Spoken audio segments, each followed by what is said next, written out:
চিন্তা শিল্পীতে হাত দিচ্ছে। বল তুই গৌরীর গায়ে কেন হাত দিতে চাস?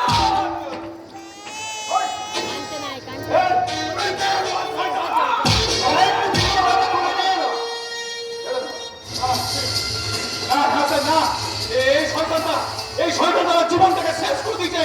ওকে আমি খুব ভালোবাসি। আমি খুব পারি। ও রাহুল খুব করে।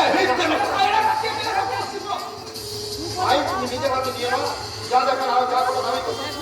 আমি খুব পারি। যা করে দাও করেছে। লিখলে দাদা লিখলে তোমাকে ফোন করেছে এই ফুটবল এই নিন তোদা এই ডায়েরিতে তার নিজের সব লেখা আছে। বাবা তুমি ডায়েরিটা চুরি করেছিলে, তুমি চোর? হ্যাঁ এটাই তার প্রমাণ। আপনি ডায়েরিটা নিন স্যার। আমি স্বীকার করছি, আমি হলাম এই ঘটনার মূল, আমি হলাম মার্ডারার। আমি স্বীকার করছি, আপনাকে আর হাবিলদার ডাকতে হবে না। আমি শুধু তাই নয়, এই শয়তানটাই ওই অভিজ্ঞান টাকাকেও খুন করেছে। দাদা বলছি একটু আন্ডারস্ট্যান্ডিং করলে হতো না?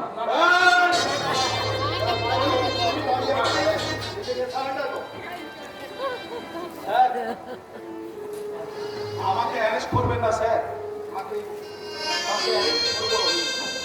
কাকে অ্যারেস্ট করবো? না না, তুমি তো সমাজ থেকে দুর্নীতি করতে চেয়েছো। মহামান্য আদালতের আগে এই তদন্ত হত্যা তোমাকে ধন্যবাদ জানাচ্ছি। তোমার মতো সব নির্দোষীকে আমি ধন্যবাদ। রাহুল আইন তোকে ক্ষমা করলেও আবার আমার বৌমা তোকে ক্ষমা করবে না।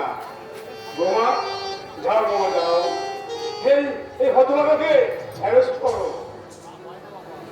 না বাবা, তা হয় না। আমাকে যার বিশ্বাসী নেই, যে আমাকে বিশ্বাস করে না, তার সঙ্গে আমি আর নতুন করে ঘর বাঁধতে চাই না। আমি যে ওর চেনা পৃথিবীর অচেনা বাবু। আমাকে তুমি ক্ষমা করে